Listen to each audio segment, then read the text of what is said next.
Assalamualaikum warahmatullahi wabarakatuh. Untuk mengawali, marilah kita baca basmalah bersama. Bismillahirrahmanirrahim.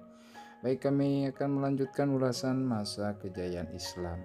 Sebelumnya kami sampaikan ucapan terima kasih bagi yang sudah menonton dan mensubrek channel kami ini. Mudah-mudahan kita selalu diberi kemudahan dan kesehatan oleh Allah dalam menjalankan aktivitas kita. Amin ya rabbal alamin.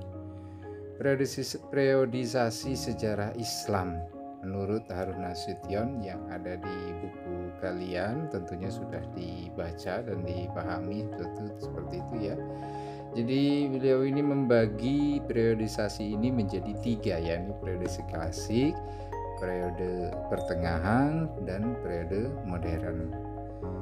Masa kejayaan Islam ini terjadi pada sekitar 650 sampai dengan 1250 Masehi. Periode ini disebut juga periode klasik. Pada kurun waktu itu ada dua kerajaan besar, yakni Daulah Umayyah dan juga Abbasiyah.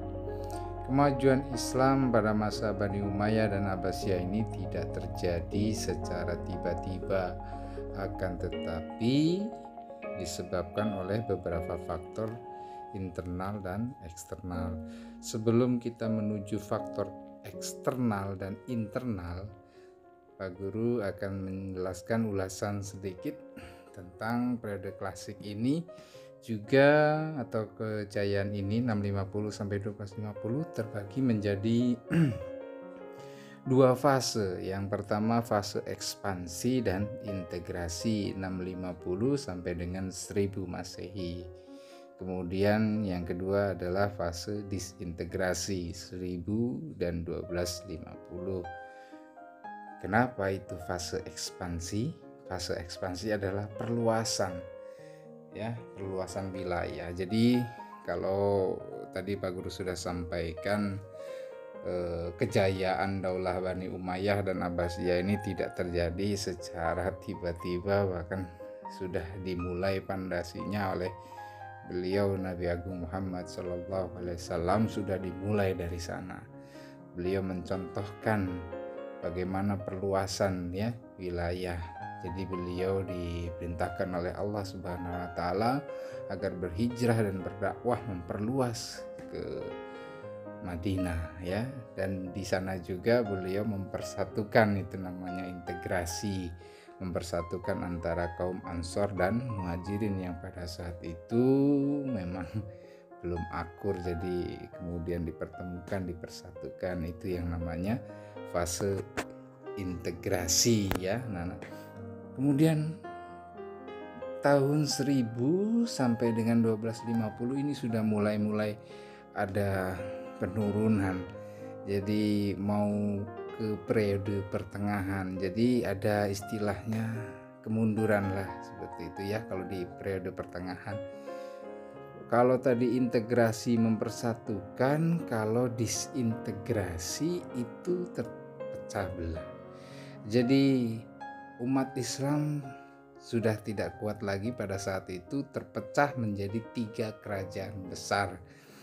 Di buku kalian ada kerajaan Ottoman di Turki, kemudian Safawi di Persia, kemudian ada kerajaan Mughal di India. Jadi sebelum memasuki periode pertengahan itu sudah ada integrasi, di disintegrasi sudah ada perpecahan seperti itu menjadi 3 kerajaan besar. Jadi itu sedikit ada beberapa faktor. Kemudian kita lanjut ke kenapa kok kejayaan Islam pada periode klasik seperti itu ya, disebabkan oleh beberapa faktor tadi Pak Guru sampaikan.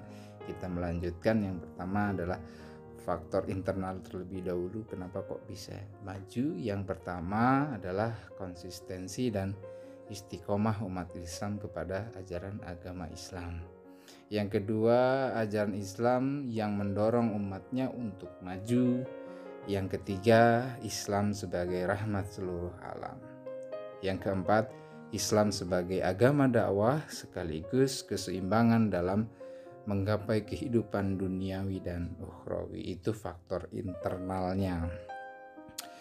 Kemudian faktor eksternalnya, antara lain kenapa kok bisa maju tapi melalui faktor eksternal ya, faktor luarnya begitu ya. Kenapa pada masa klasik, pada kejayaan seperti itu.